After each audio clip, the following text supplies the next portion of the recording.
وَلَقَدْ يَسَّرْنَا الْقُرْآنَ لِلذِّكْرِ فَهَلْ مِن مُّدَّكِرٍ۔ اور ہم نے قرآن کو سمجھنے کے لیے آسان کر دیا، تو کوئی ہے جو سوچے سمجھے۔ صوت القرآن، قرآن کی آواز۔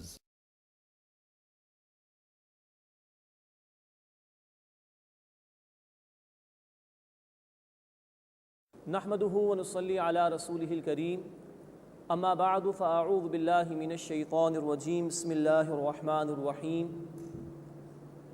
الحج اشهر معلومات، فمن فرض فيهن الحج فلا رفث ولا فسوق ولا جدال في الحج، وما تفعلوا من خير يعلمه الله، وتزودوا فإن خير الزاد التقوى واتقون يا أولي الألباب۔ صدق اللہ العظیم۔ سورہ البقرہ آیت نمبر 197 سے مطالعہ شروع کر رہے ہیں۔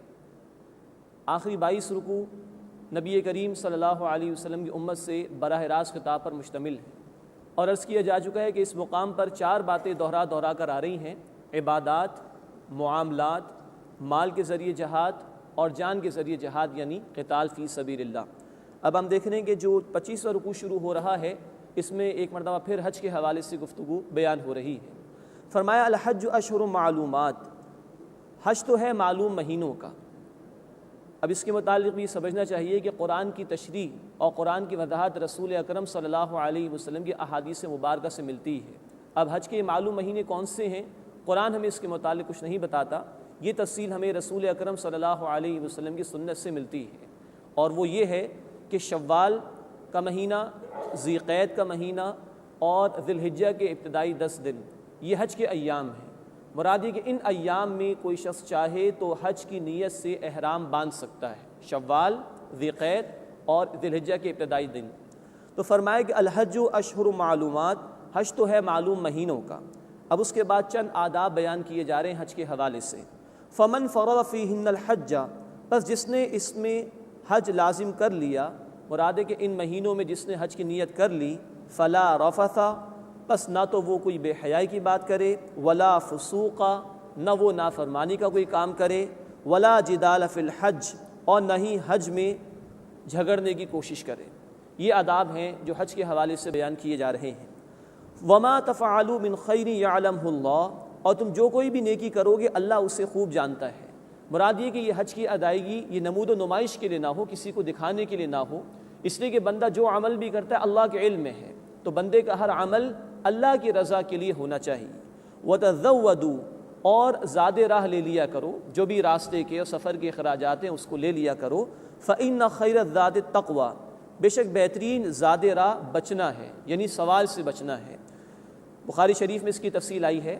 صحابی ابن عباس رضی اللہ تعالیٰ عنہ فرماتے ہیں کہ یمن سے لوگ کچھ آیا کرتے تھے اور اپنے ساتھ سفر کا سامان نہیں لاتے تھے، اور کہتے تھے ہم تو اللہ پر توکل کرتے ہیں۔ تو اس پر یہ آیت نازل ہوئی ہے کہ اللہ پر توکل یقیناً ہونا چاہیے، لیکن جو بھی اسباب اللہ تعالیٰ نے عطا فرمائے اس کو استعمال بھی کرنا چاہیے، اس کے استعمال کی تلقین بھی اللہ تعالیٰ نے فرمائی۔ تو فرمایا کہ وَتَزَوَّدُوا، اور زاد راہ لے لیا کرو۔ فَإِنَّ خَيْرَ الزَّادِ التَّقْوَىٰ، بے شک بہترین زاد راہ بچنا ہے، یہاں مراد ہے سوال سے بچنا۔ ایسا نہ ہو کہ نکلے تو اللہ کے راستے میں اللہ کی رضا کے لیے حج کرنے، اور اب لوگوں کے سامنے ہاتھ پھیلانے کی نوبت پیش آ جائے، یہ طرز عمل درست نہیں ہے۔ وَاتَّقُونِ يَا أُولِي الْأَلْبَابِ، اور اے عقل مندو مجھ ہی سے ڈرتے رہو، میری نافرمانی سے بچتے رہو۔ تو یہ حج کے کچھ آداب بیان ہوئے، نہ تو کوئی بے حیائی کا ارتکاب کیا جائے، نہ نافرمانی کی روش اختیار کی جائے، اور نہ جھگڑنے کی کوشش کی جائے۔ حدیث اللہ کے رسول صلی اللہ علیہ وسلم کی بخاری شریف میں، جس نے حج کا ارادہ کیا اور حج کی ادائیگی کی اور ان تمام باتوں سے، بے حیائی کی باتوں سے، جھگڑے کی باتوں سے بچا رہا، تو وہ گویا ایسے واپس لوٹے گا کہ آج ہی اس کی والدہ نے اسے جنم دیا ہو۔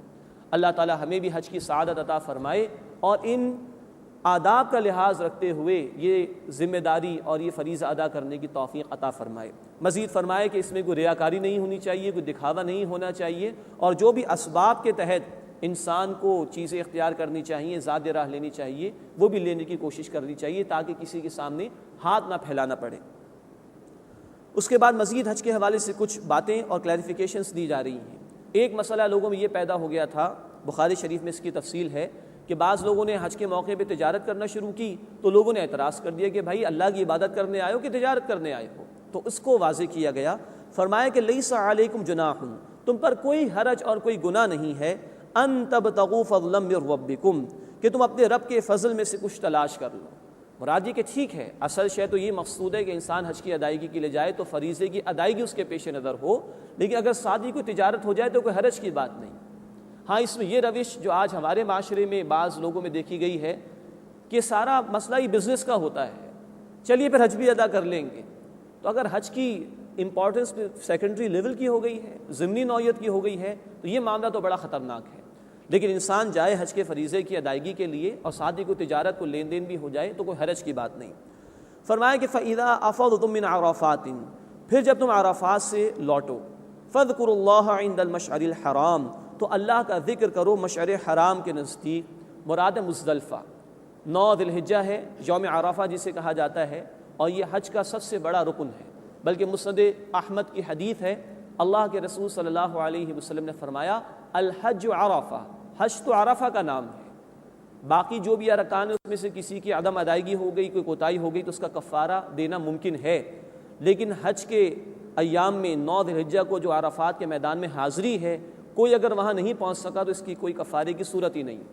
تو پہلی بات تو بیان فرمائی کہ جب تم عرفات سے لوٹو، فَاذْكُرُوا اللَّهَ عِندَ الْمَشْعَرِ الْحَرَامِ، تو اللہ کو یاد کرو مشعر حرام کے نزدیک، یعنی مزدلفہ کے علاقے میں، کہ جب غروب آفتاب ہو جاتا ہے 9 ذی الحجہ کو، وہاں پر حاجیوں کو حکم یہ ہے کہ مغرب کی نماز وہاں ادا نہ کریں بلکہ میدان عرفات سے نکل جائیں اور مزدلفہ میں پہنچ کر مغرب اور عشاء کی نمازیں ایک ساتھ ادا کریں۔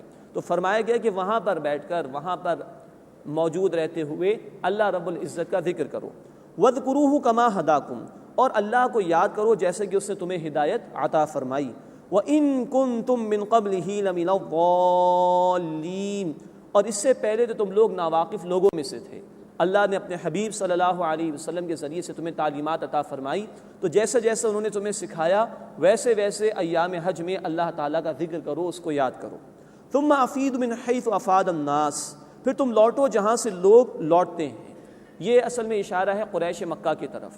یہ لوگ کہتے تھے ہم تو بڑے لوگ ہیں تو ہم عرفات تک نہیں جائیں گے، ہم منی میں ہی قیام کریں گے، تو ان سے کہا جا رہا ہے کہ نہیں، تم بھی وہاں سے لوٹو جہاں سے لوگ لوٹتے ہیں۔ منی میں قیام تو ہے لیکن پھر 9 ذی الحجہ کو عرفات کے میدان میں بھی حاضری ہے، وہاں تک جاؤ، پھر واپس لوٹو مزدلفہ میں، پھر منی کے اندر واپس آ جاؤ۔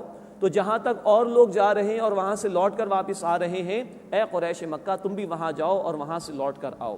یہ اونچ نیچ اللہ کے ہاں قابل قبول نہیں ہے۔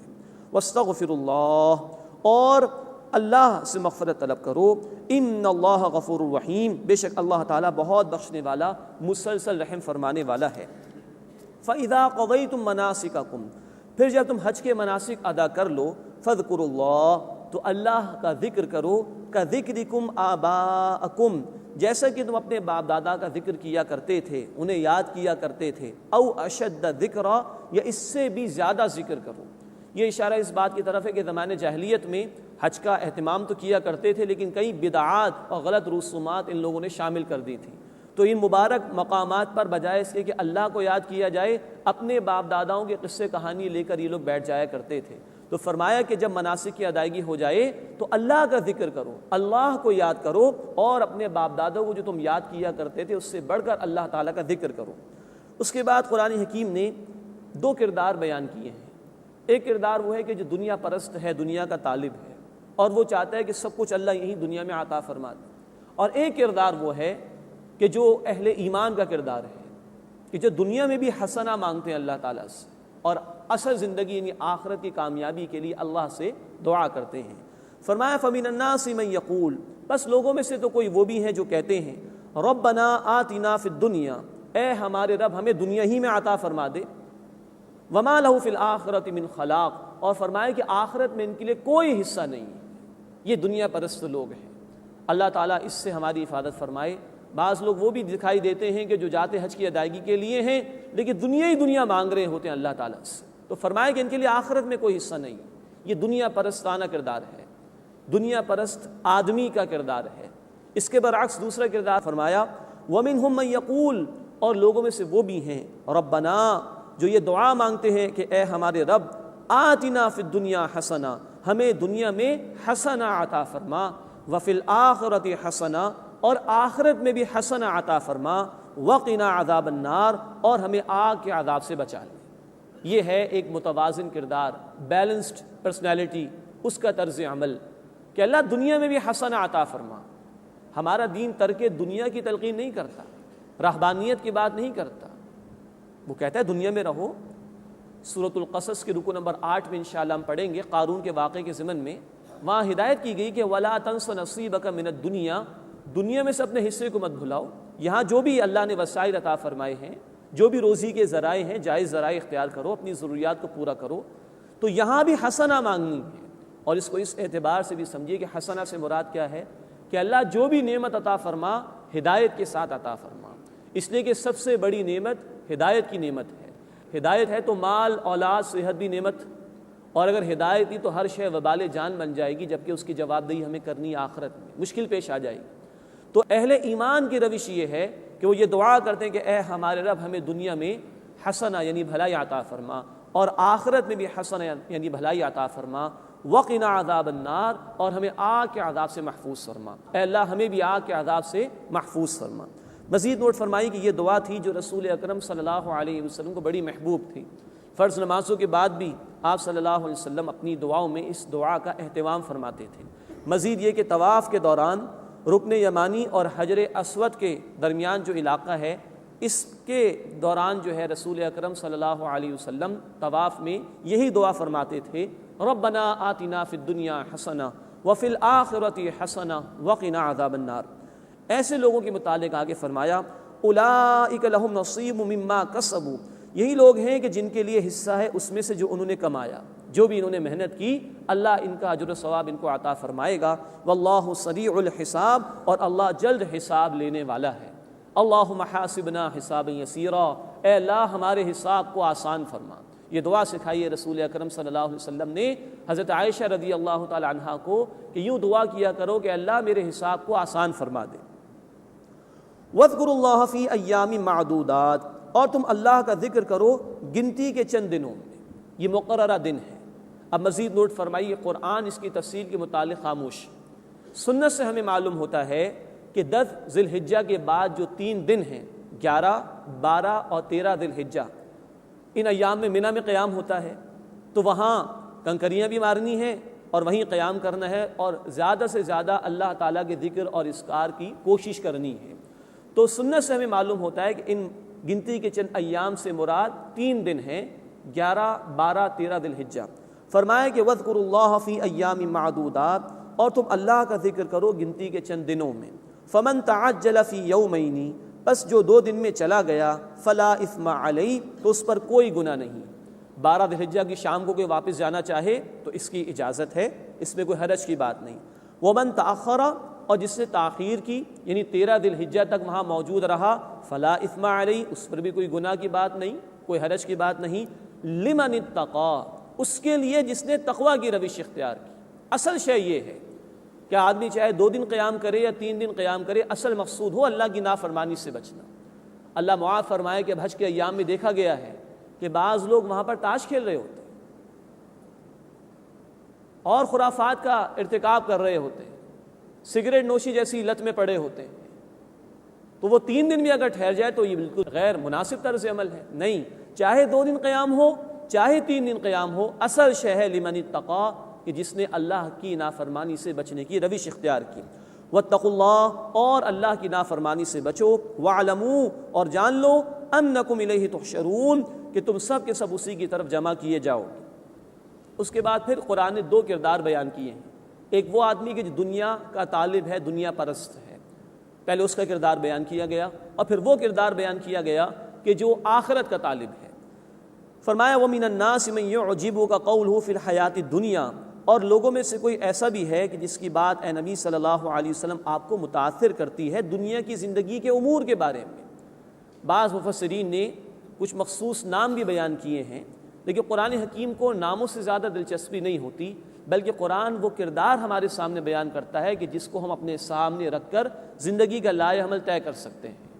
تو ایک منافقانہ کردار ہے، ایک دنیا پرست انسان کا کردار ہے جو یہاں پر بیان کیا جا رہا ہے کہ اے نبی، لوگوں میں سے کوئی ایسا بھی ہے جس کی بات آپ کو دنیا کی زندگی کے امور کے بارے میں بڑی متاثر کرتی ہے، وَيُشْهِدُ اللَّهَ عَلَى مَا فِي قَلْبِهِ، اور وہ اللہ کو گواہ بناتا ہے اپنے دل کی بات پر، بڑی بڑی قسمیں بھی کھا لیتا ہے، وَهُوَ أَلَدُّ الْخِصَامِ، حالانکہ وہ سخت جھگڑالو ہے، وَإِذَا تَوَلَّى، اور جب کبھی بھی اس کو اختیار ملتا ہے، اقتدار مل جاتا ہے، سعى فی الارض لیفسد فیہا، تو زمین میں وہ بھاگ دوڑ کرتا ہے تاکہ اس میں فساد مچائے، ویہلک الحرث والنسل، اور تباہ کرے کھیتی کو اور نسل کو، واللہ لا یحب الفساد، اور اللہ فساد کو پسند نہیں فرماتا۔ وَإِذَا قِيلَ لَهُ اتَّقِ اللَّهَ، اور جب اسے کہا جاتا ہے کہ اللہ سے ڈر، اللہ کی نافرمانی سے بچ، أَخَذَتْهُ الْعِزَّةُ بِالْإِثْمِ، تو اس کی عزت نفس اس کو گناہ پر آمادہ کر دیتی ہے، فَحَسْبُهُ جَهَنَّمْ، تو اس کے لیے جہنم کافی ہے، وَلَبِئْسَ الْمِہَادُ، اور یقیناً وہ برا ٹھکانہ ہے۔ یہ کردار ہے اللہ کا نافرمان، اپنی باتوں پر جھوٹی قسم، زمین میں فساد مچانے والا، یہ دنیا پرستانہ سوچ والا کردار ہے۔ اللہ تعالیٰ اس سے ہماری حفاظت فرمائے۔ یہ کردار ہر دور میں ملتا ہے۔ قرآن حکیم ابد الآباد کے لیے، ہمیشہ کے لیے اللہ کی ہدایت ہے۔ ہمیں دیکھنا چاہیے کہ اللہ جو کردار بیان کر رہے ہیں کہ یہ صفات، بری صفات ہمارے اندر تو نہیں، اللہ اس کردار سے ہماری حفاظت فرمائے۔ اس کے مقابلے میں ایک اور کردار ہے جو کہ طالب آخرت ہے، جو اللہ کی اطاعت کرنے والا ہے، جو دنیا کے بجائے آخرت کو ترجیح دینے والا ہے۔ فرمایا وَمِنَ النَّاسِ، اور لوگوں میں سے وہ بھی ہے، مَن یشری نفسہ ابتغاء مرضات اللہ، جو کھپاتا ہے اپنی جان کو اللہ کی رضا حاصل کرنے کے لیے۔ مفسرین نقل کیا ہے کہ اشارہ حضرت صہیب رومی رضی اللہ تعالی عنہ کی طرف، روم سے چلے آئے تھے، راستے میں مشرکین نے روک لیا اور سارا مال ان سے چھین لیا۔ انہوں نے کہا سب کچھ لے لو لیکن مجھے محمد رسول اللہ صلی اللہ علیہ وسلم کے پاس جانے دو۔ انہوں نے چھوڑ دیا مشرکین نے۔ اللہ کے رسول صلی اللہ علیہ وسلم نے اس سودے پر ان کو مبارکباد پیش کی۔ تو یہاں بعض مفسرین کی رائے کہ حضرت صہیب رومی رضی اللہ تعالیٰ عنہ کی طرف اشارہ ہے، لیکن پھر وہی بات کہ یہ ایک ابد الآباد کا کردار ہے۔ اللہ ہمیں یہ کردار اختیار کرنے کی توفیق عطا فرمائے کہ لوگوں میں سے وہ بھی ہے جو اپنی جان بیچ ڈالتا ہے، اپنے آپ کو کھپاتا ہے اللہ کی رضا حاصل کرنے کے لیے۔ واللہ رؤوف بالعباد، اور اللہ تعالیٰ بندوں پر بہت ہی مہربان ہے۔ یا ایھا الذین آمنوا، اے وہ لوگوں جو ایمان لائے ہو، ادخلوا فی السلم کافہ، اسلام میں پورے کے پورے داخل ہو جاؤ، ولا تتبعوا خطوات الشیطان، اور شیطان کے نقش قدم کی پیروی نہ کرو، انہ لکم عدو مبین، بے شک وہ تمہارا کھلا دشمن ہے۔ یہ ہے اسلام جو پوری زندگی میں اللہ کی بندگی کا ہم سے مطالبہ کرتا ہے، اس کا مطالبہ یہاں پر آ گیا۔ Islam it's a complete code of life, یہ مکمل نظام زندگی ہے جو کہ انفرادی زندگی کے لیے بھی رہنمائی عطا کرتا ہے اور اجتماعی زندگی کے لیے بھی ہدایات عطا فرماتا ہے۔ اور اللہ کا مطالبہ یہ ہے کہ پورے کے پورے دین پر عمل کرو، جس کا تقاضا یہ ہے اپنی ذاتی زندگی میں ہم اللہ تعالیٰ کی عبادت کی کوشش کریں، زندگی کے تمام امور میں۔ دوسرا تقاضا یہ ہے کہ اسی عبادت اور اللہ کی بندگی کی دعوت دوسروں تک پہنچانے کی کوشش کریں۔ اور تیسرا مطالبہ یہ ہے کہ اللہ نے جو دین عطا فرمایا، جو کہ اپنا غلبہ چاہتا ہے، اس کو غالب اور قائم کرنے کی جد و جہد کریں۔ اس سے کہ اگر دین غالب اور قائم نہ ہو تو اللہ تعالیٰ کے بہت سے احکامات ایسے رہ جائیں گے کہ جس پر عمل درآمد نہیں ہو سکے گا، اور ہماری اطاعت نامکمل رہے گی۔ اور ہم پڑھ چکے ہیں سورہ البقرہ آیت نمبر 85 میں کہ دین کی کچھ باتوں کو ماننا، کچھ باتوں کو نہ ماننا، یہ جزوی دین پر عمل، یہ جزوی اطاعت اللہ کے ہاں قابل قبول نہیں ہے، پورے کے پورے دین پر عمل کا مطالبہ ہے۔ تو انفرادی سطح پر تو فوراً عمل کرنا چاہیے، قرآن کا حکم ہے نماز قائم کرو، زکوٰۃ ادا کرو، ہم پر کوئی پابندی نہیں ہے، ہم چاہیں تو ادا کر سکتے ہیں، کوئی روکنے والا نہیں ہے ہمیں، انفرادی سطح پر فوراً عمل ہوگا۔ لیکن اجتماعی معاملات کے اندر قرآن کہتا ہے سود کا نظام ختم کرو، سورہ البقرہ آیت 279، اللہ تعالیٰ نے فرمایا کہ اگر سود کے نظام کو نہیں چھوڑتے تو اللہ اور رسول کا تمہارے خلاف اعلان جنگ ہے۔ یہ اجتماعی مسئلہ ہے۔ اس طرح بہت سے ایسے معاملات ہیں کہ اگر باطل نظام قائم ہو تو پورے دین پر عمل نہیں ہو سکتا۔ اس اعتبار سے پورے کے پورے دین پر عمل کرنے کے لیے 3 باتیں ضروری ہیں: ذاتی زندگی میں پورے دین پر عمل کرنے کی کوشش کرنا، پھر اسی دین کی دعوت دوسروں تک پہنچانا، یہ نبی کریم صلی اللہ علیہ وسلم کے امتی ہونے کی بنیاد پر ہمارا فریضہ ہے۔ اور نمبر 3، پورے کے پورے اسلام پر عمل کرنے کے لیے اور انسانیت پر اتمام حجت قائم کرنے کے لیے دین کو غالب کرنے کی جد و جہد کرنا، یہ ہمارا فریضہ ہے، تاکہ اگر اسی حال میں ابھی ہمیں موت آ جائے کہ پورے دین پر عمل نہیں ہو رہا تو ہم اپنی معذرت اللہ کے سامنے پیش کر سکیں کہ اللہ جہاں کر سکتا تھا وہاں میں نے عمل کیا، اور جہاں اجتماعی نظام باطل پر مبنی تھا، میں مجبور تھا، میں نے اس کو بدلنے کی کوشش کی، تو شاید ہماری معذرت اللہ کے ہاں قبول ہو جائے، اور اس جد و جہد کے نتیجے میں دین غالب اور قائم ہو جائے تو سبحان اللہ، نور علی نور، اللہ بھی ہم سے راضی اور دنیا کے اندر بھی انصاف کا نظام قائم ہو جائے گا۔ تو یہ مطالبہ ہے، خود اللہ کے بندے بنو، اللہ کی بندگی کی دعوت دوسروں تک پہنچاؤ اور اللہ کی بندگی پر مبنی نظام کو قائم کرنے کی جد و جہد کرو۔ فرمایا کہ یا ایھا الذین آمنوا ادخلوا فی السلم کافہ، اے وہ لوگو جو ایمان لائے ہو اسلام میں پورے کے پورے داخل ہو جاؤ، ولا تتبعوا خطوات الشیطان، اور شیطان کے نقش قدم کی پیروی نہ کرو۔ گویا پورے کے پورے دین پر اگر عمل نہیں ہو رہا، کچھ باتوں کو مانا جا رہا ہے، کچھ کو مانا نہیں جا رہا، تو یہ شیطان کی پیروی ہوگی، یہ رحمان کی پیروی نہیں ہوگی۔ انہ لکم عدو مبین، بے شک وہ تمہارا کھلا دشمن ہے۔ فإن ضللتم، پھر اگر تم اس کے بعد ڈگمگا گئے، یہ واضح احکامات آنے کے بعد بھی پورے دین پر عمل کی کوشش نہیں کر رہے، من بعد ما جاءتکم البینات، اس کے بعد کہ تمہارے پاس واضح نشانی اور واضح احکامات آ گئے، فاعلموا، تو جان لو، ان اللہ عزیز الحکیم، بے شک اللہ تعالیٰ زبردست حکمت والا ہے۔ وہ پھر تم سے پوچھ گچھ کر لے گا قیامت کے دن، جواب دہی ہوگی قیامت کے دن۔ اللہ تعالیٰ ہمیں ہماری موت کے آنے سے پہلے پہلے اس جواب دہی کی تیاری کی توفیق عطا فرمائے اور پورے کے پورے دین پر عمل کرنے کی توفیق عطا فرمائے۔ هل ينظرون، کیا وہ صرف انتظار کرتے ہیں، الا ان یأتیہم اللہ فی غلل من الغمام، کہ اللہ ان کے پاس آ جائے بادلوں کے سائے میں، مراد یہ ہے کہ اللہ اپنے عذاب کا فیصلہ فرما دے، والملائکہ، اور فرشتے آ جائیں، وقضی الامر، اور معاملہ چکا دیا جائے، وَإِلَى اللَّهِ تُرْجَعُ الْأُمُورُ، اور جان لو کہ تمام کاموں کا لوٹایا جانا اللہ ہی کے طرف ہے۔ تو اتنے واضح احکامات اللہ کے دین پر عمل درآمد کرنے کے حوالے سے آ رہے ہیں، اب لوگ کس بات کا انکار کر رہے ہیں؟ کیا جب موت آ جائے گی یا اللہ کا کوئی عذاب عام آ جائے گا، قیامت آ جائے گی، پھر عمل کرنے کی کوشش کرو گے؟ تو ظاہر بات ہے اس وقت تک مہلت ختم ہو چکی ہوگی، تو اس مہلت کے ختم ہونے سے پہلے پہلے آؤ اور اللہ کے دین پر کامل طور پر عمل کرنے کی کوشش کرو۔ سل بنی اسرائیل کم آتیناہم من آیۃ بینہ، پوچھ لو بنی اسرائیل سے ہم نے انہیں کتنی کھلی نشانیاں عطا کی، ان پر جو اللہ تعالیٰ کے انعامات ہوئے ہم پڑھتے ہوئے آ رہے ہیں تفصیل سے۔ وَمَن يُبَدِّلْ نِعْمَةَ اللَّهِ مِن بَعْدِ مَا جَاءَتْهُ، اور جو اللہ کی نعمت کو بدل دے اس کے بعد کہ وہ اس کے پاس آ چکی ہو، فَإِنَّ اللَّهَ شَدِيدُ الْعِقَابِ، تو بے شک اللہ تعالیٰ سخت سزا دینے والا ہے۔ بنی اسرائیل کو اللہ نے جو انعامات عطا فرمائے ہم پڑھ چکے سورہ البقرہ کی گزشتہ آیات میں، اور انہوں نے کس طرح نافرمانی کی روش اختیار کی وہ ذکر بھی ہمارے سامنے آ چکا ہے۔ آج اللہ کی سب سے بڑی نعمت یعنی قرآن ہمارے پاس موجود ہے، جو اللہ نے اپنی رحمانیت کے طفیل میں اپنے فضل سے ہمیں عطا فرمائی۔ سورہ یونس آیت نمبر 58 میں الفاظ ہیں، قل بفضل اللہ وبرحمتہ، اے نبی صلی اللہ علیہ وسلم فرما دیجیے یہ قرآن اللہ کے فضل اور اللہ کی رحمت سے ملا ہے۔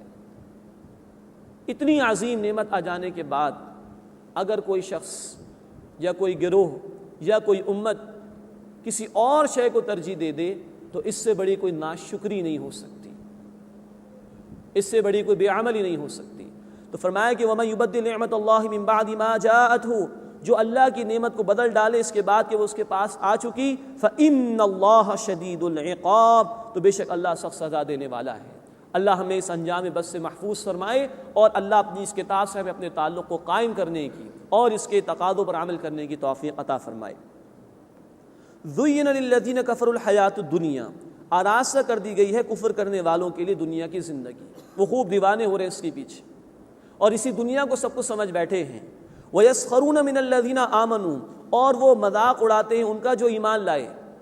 اب اللہ تعالیٰ کا تبصرہ سماعت فرمائیے، وَالَّذِينَ اتَّقَوْا فَوْقَهُمْ يَوْمَ الْقِيَامَةِ، اور جنہوں نے تقوی کی روش اختیار کی وہ قیامت کے دن ان سے بالا تر ہوں گے۔ وَاللَّهُ يَرْزُقُ مَن يَشَاءُ بِغَيْرِ حِسَاب، اور اللہ جسے چاہتا ہے رزق بغیر حساب کے عطا فرماتا ہے۔ یہ ہر دور کا معاملہ رہا، گزشتہ رسولوں کے حالات ہم انشاءاللہ آگے چل کر مکی صورتوں میں پڑھیں گے، تب یہ معاملہ تھا۔ اور رسالت میں آپ صلی اللہ علیہ وسلم کو جب مبعوث کیا گیا، رسول بنا کر بھیجا گیا، تب بھی یہ معاملات تھے کہ ہمیشہ دنیا پرستوں نے ایمان والوں کا مذاق اڑایا ہے کہ دیکھو بھائی یہ دنیا کو چھوڑ چکے ہیں اور جب دیکھو دین کی فکر ہے ان کو، جب دیکھو دین کے راستے میں نکل جاتے ہیں، ان کو گھر بار کی فکر نہیں ہے، ان کو دنیا کے کیریئرز کی فکر نہیں ہے، ان کو دنیا کے پروفیشنز کی فکر نہیں ہے، اپنے بزنس کی فکر نہیں ہے۔ یہ دنیا پرست آدمی دینداروں پر اس طرح کی الزام تراشیاں کرتے ہیں، ہر دور میں یہ رہا ہے، ہر رسول کے امتیوں کے ساتھ یہ معاملہ رہا ہے۔ اللہ تعالیٰ فرما رہے کہ آج تو یہ مذاق اڑا لیں، لیکن روز قیامت یہ ہوگا کہ اہل ایمان ان سے بالا تر ہوں گے۔ اور مزید نوٹ فرمائی کہ سورہ المطففین آیت نمبر 34 میں یہ الفاظ آئے ہیں کہ قیامت کے دن اہل ایمان کو اللہ تعالیٰ یہ موقع عطا فرمائے گا کہ وہ ان دنیا پرستوں کا مذاق اڑائیں گے۔ خود دیکھ لو کامیاب کون رہا؟ تم دنیا کے عارضی نفع کے پیچھے لگے رہے، اللہ نے ہمیں ہمیشہ کی زندگی آخرت کی کامیابی عطا فرما دی۔ خود فیصلہ کرو، عارضی فائدہ زیادہ بہتر ہے یا ہمیشہ کا فائدہ زیادہ بہتر ہے؟ تو اللہ موقع دے گا اہل ایمان کو روز قیامت کہ وہ ان مجرمین کا، ان اعتراضات کرنے والوں کا مذاق اڑائیں گے۔ فرمایا کہ والذین تقوا فوقہم یوم القیامہ، اور جن لوگوں نے تقوی کی روش اختیار کی وہ قیامت کے دن ان سے یعنی مجرمین سے بالا تر ہوں گے۔ واللہ یرزق من یشاء بغیر حساب، اور اللہ جسے چاہتا ہے بغیر حساب کے رزق عطا فرماتا ہے۔ کان الناس امۃ واحدہ، لوگ ایک ہی امت تھے، لیکن پھر ان میں اختلاف پیدا ہو گیا۔ پہلے نبی آدم علیہ الصلاۃ والسلام تھے، لوگ حق پر قائم ہو گئے تھے، لیکن اس کے بعد پھر اختلافات پیدا ہوئے، تو اللہ تعالیٰ نے اس کے بعد لوگوں کی رہنمائی کے لیے پے در پے رسولوں کو بھیجا تاکہ انسانیت تک اللہ کی ہدایت پہنچائی جا سکے۔ فرمایا فبعث اللہ نبیین، پھر اللہ نے انبیاء علیہ الصلاۃ والسلام کو بھیجا، مبشرین و منذرین، خوشخبری سنانے والا بنا کر اور خبردار کرنے والا بنا کر۔ جو اللہ کی اطاعت کرے ان کے لیے خوشخبریاں ہیں، بشارات ہیں، اور جو اللہ کے احکامات کو فراموش کریں ان کے لیے وارننگز ہیں اور ڈراوے ہیں۔ وَأَنزَلَ مَعَهُمُ الْكِتَابَ بِالْحَقِّ، اور ان کے ساتھ کتاب نازل فرمائی حق کے ساتھ، یعنی بامقصد طور پر، لِيَحْكُمَ بَيْنَ النَّاسِ، تاکہ وہ لوگوں کے درمیان فیصلہ فرما دے، فِي مَا اخْتَلَفُوا فِيهِ، جس کے بارے میں ان لوگوں نے اختلاف کیا تھا، وَمَا اخْتَلَفَ فِيهِ، اور ان لوگوں نے اس میں اختلاف نہیں کیا، إِلَّا الَّذِينَ أُوتُوهُ، سوائے ان کے کہ جنہیں کتاب عطا کی گئی تھی، من بعد ما جاءتهم البینات، اس کے بعد کہ جب ان کے پاس واضح احکامات آ گئے، بغیم بینہم، آپس کی ضد کی وجہ سے۔ یہ ہم پہلے بھی پڑھ آئے ہیں کہ اختلاف پیدا کیوں ہوتا ہے؟ آپس کی ضد کی وجہ سے، ارج ٹو ڈومینیٹ، یہ چیز انسان میں پیدا ہو جاتی ہے، میں کیوں اس کے تابع ہو جاؤں، یہ میرے تابع کیوں نہیں ہو جاتا۔ یہی بیماری تھی یہود کے علماء میں کہ ہم محمد صلی اللہ علیہ وسلم کی دعوت کو قبول کر لیں تو ہم چھوٹے پڑ جائیں گے، ہمیں تو بہت بڑا مانا جاتا تھا۔ تو یہ آپس کی ضد، دوسرے کو نیچا دکھانا، دوسرے میرے تابع ہو جائیں، یہ تعصب ہے جو حق کی قبولیت میں ہمیشہ رکاوٹ بنتا رہا ہے۔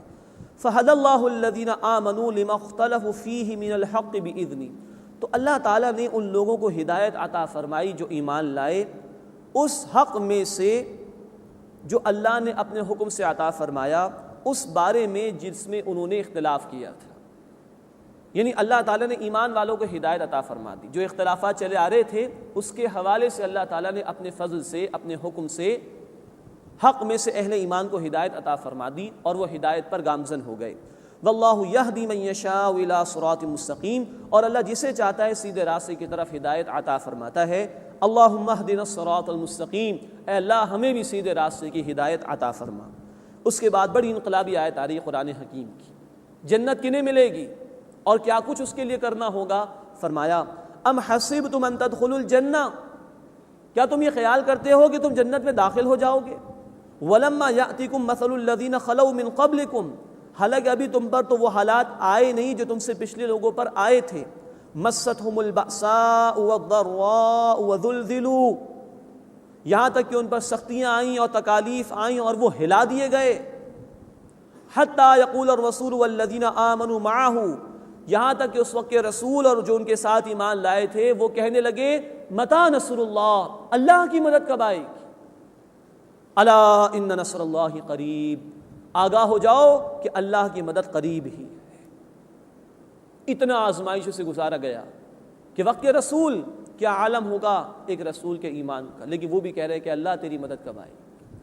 بخاری شریف میں واقعہ ہے مکی دور کا، حضرت خباب بن ارت رضی اللہ تعالیٰ عنہ رسول اکرم صلی اللہ علیہ وسلم کے پاس آئے اور درخواست کی کہ یا رسول اللہ صلی اللہ علیہ وسلم بڑی مشکلات آ رہی ہیں اللہ کے راستے میں، آپ دعا کیجئے اللہ تعالیٰ سے۔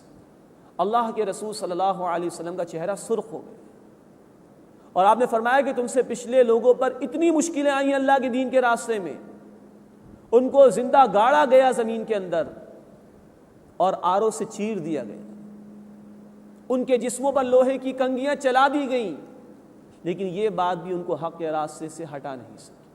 پھر آپ نے بشارت دی کہ واقعتاً اللہ کا یہ دین غالب ہو کر رہے گا، لیکن اس مشکلات کے مرحلے سے گزرنا ہوگا۔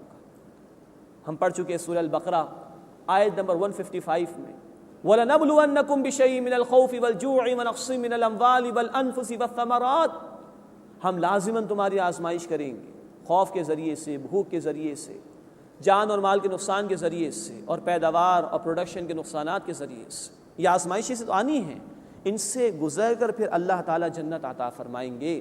اللہ تعالیٰ ہمیں اپنے دین کے راستے میں ثابت قدمی عطا فرمائے اور مشکلات آئیں تو ان کو برداشت کرنے کی توفیق عطا فرمائے۔ اللہ کے رسول کی حدیث بھی ہے بخاری شریف میں، آپ صلی اللہ علیہ وسلم نے فرمایا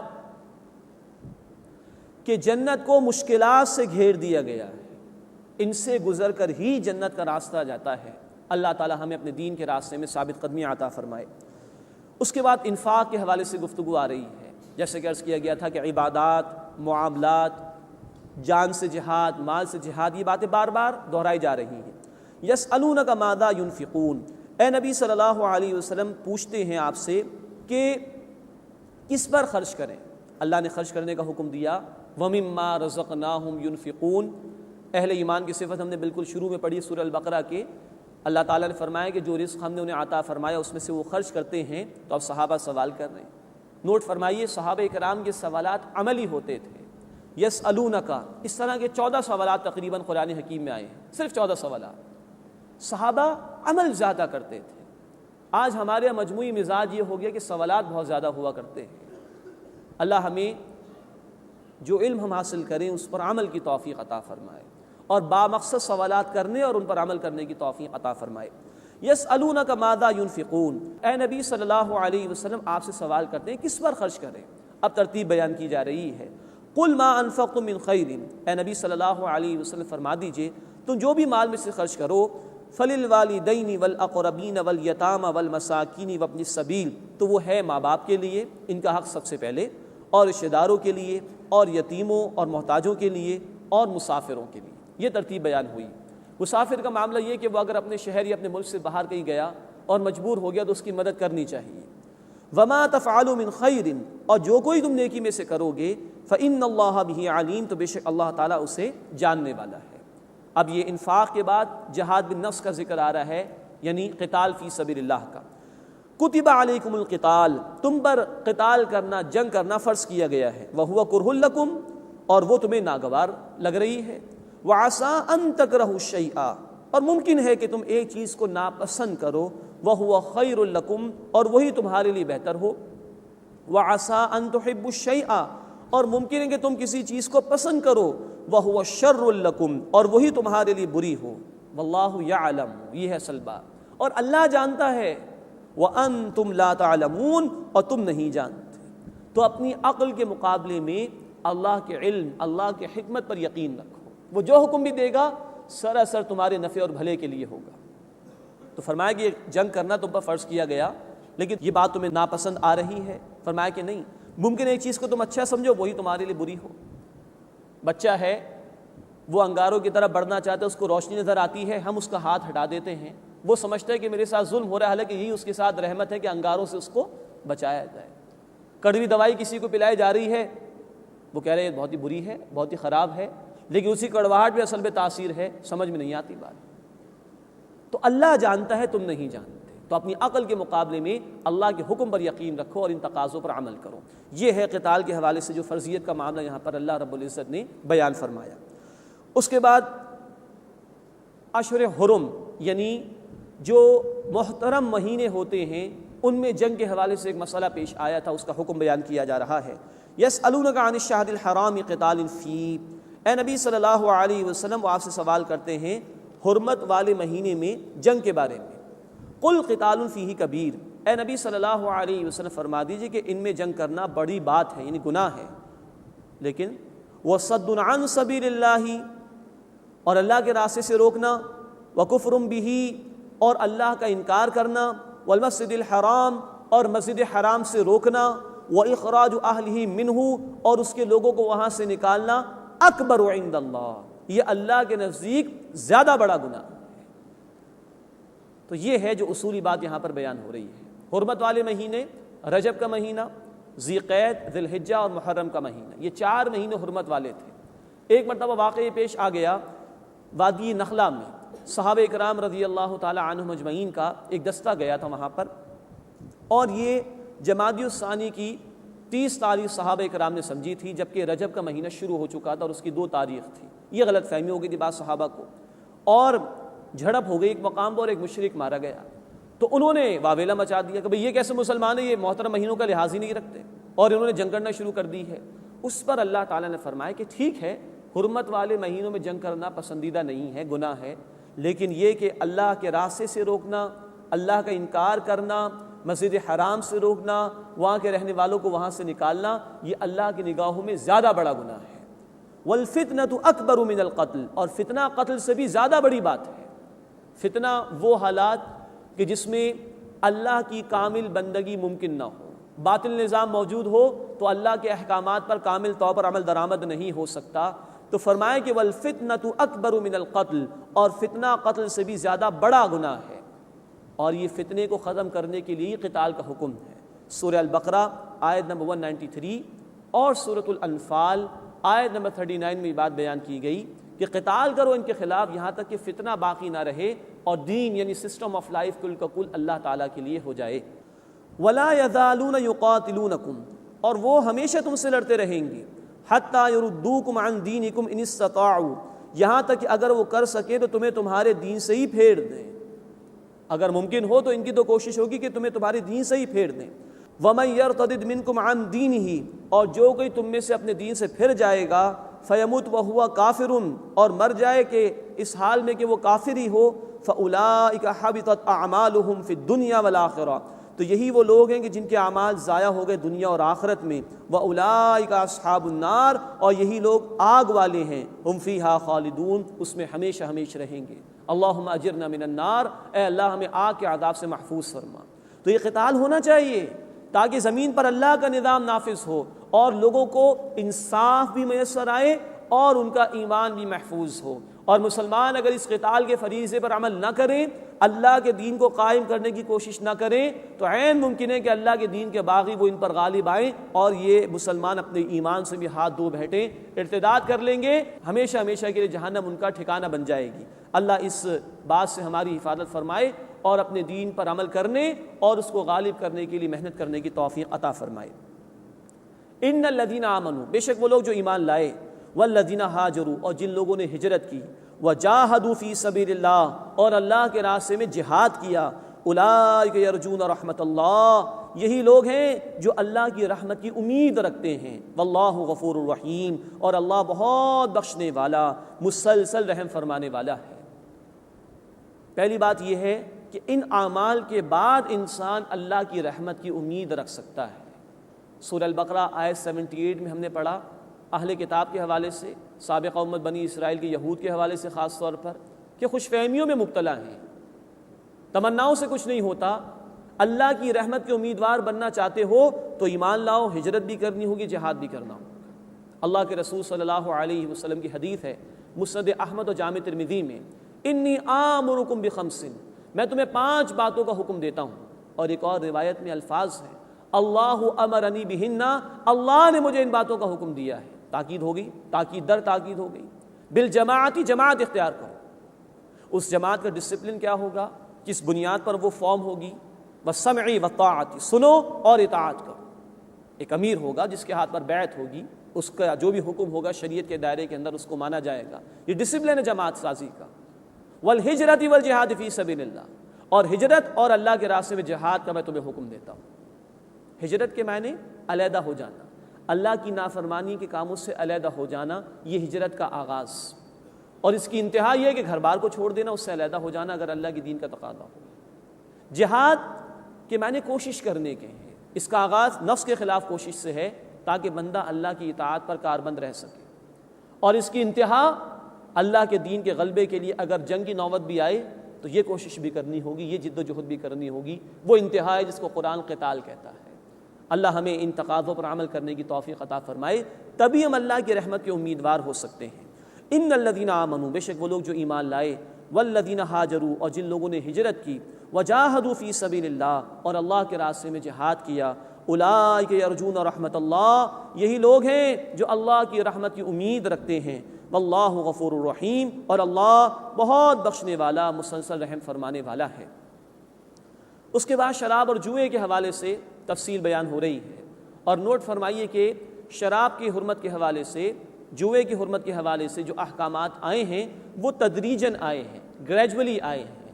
اس وقت ہم پڑھ رہے ہیں سورہ البقرہ آیت نمبر 219، پھر اگلا حکم آیا ہے سورہ النساء آیت نمبر 43 میں، اور پھر آخری حکم آیا ہے سورہ المائدہ آیت نمبر 90 اور 91 میں۔